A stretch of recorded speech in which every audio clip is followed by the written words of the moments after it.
Due to the current circumstances going around, I have a lot more time on my hands, so I took it upon myself to get caught up with the Pokemon Journeys anime. And now that I'm all caught up, I decided that I should let you guys know if you should or shouldn't watch it. If you're already caught up, then please stick around though and see if you agree with my personal thoughts. Also, since I'm targeting this at people who haven't seen the show yet, I'm not going to put major spoilers in this video because some of the events that happen in this series are best seen blind. That being said, I will be showing footage from the series, but it will likely be from the beginning as well as parts that don't show major plot points. I'm mostly going to be talking about the animation, the writing, the characters, and also the soundtrack, so don't worry about anything on the spoiler front. Coming off what were arguably the best two Pokemon anime series being X, Y, and Z as well as Sun and Moon, this show had some big shoes to fill. Especially after the delightful characters and obviously Ash's killer performance in the Alola League. This show had to break some trends if it wanted to keep the eyes of the more casual viewers of the series. And I'm certainly not a casual fan, but I at first wasn't excited for the new show, and I want to give sort of the reasons why I was uncertain about it and why some of you might be as well. I honestly felt like they were doing a disservice to the Sword and Shield games by not giving those characters a full-fledged series. I also felt like if they were doing an anime where Ash was going to all the regions, they should bring back older characters or older Pokemon, and that was one of my biggest complaints going in. But I'm now realizing that that was a stupid one because while it hasn't happened yet, the series is still young, so I shouldn't have judged it that way. I also wasn't too fond of the characters and the Pokemon Ash was going to be getting, and it overall just accumulated into an extremely negative outlook for this series. But anyway, let's get into our first section, which is the animation.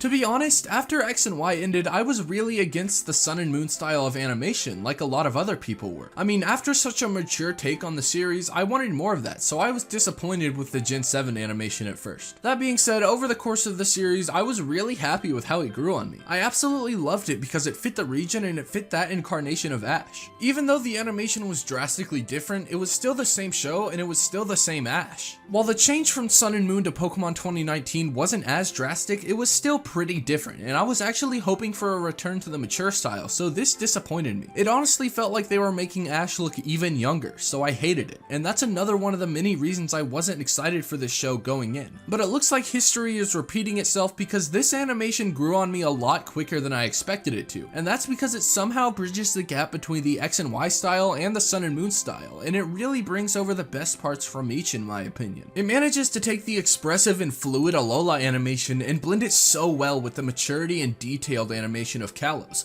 and that's why it's grown on me so fast. I really do believe that they've hit a stride with this animation. Moving on to the writing, it's sort of hard to talk about this section without spoilers, but more or less, this show takes what I loved about the writing already and simply makes it better. Everything has a purpose, and we really haven't seen any standard filler type episodes like we would in the past. Everything that happens makes sense, and we don't have any meaningless episodes anymore. I mean, even the first episode didn't have to exist, but it does, and it gives us a ton of additional lore. Also, I feel like they've really taken to heart the continuity of the series with this show. They aren't like huge so far, but there's a certain point in the show where they reference an older character, and in the upcoming episodes an older gym leader is supposed to return, so I feel like with this show they are respecting the longtime fans of the series. Next up is the music, and I gotta tell you, this is the first season of the Pokemon anime ever that Shinji Miyazaki isn't the composer, so I was a bit nervous after his retirement because he had such a long-standing effect on the amazing soundtrack of this series. Type Wild is one of my favorites. That being said, the new composer Yuki Hayashi is doing an absolutely amazing job in his new role, and honestly, I really can't talk about my favorite musical moments without spoiling anything, but it's really good in my opinion. Also, the theme song isn't by him, but it's really good, I'm not gonna lie.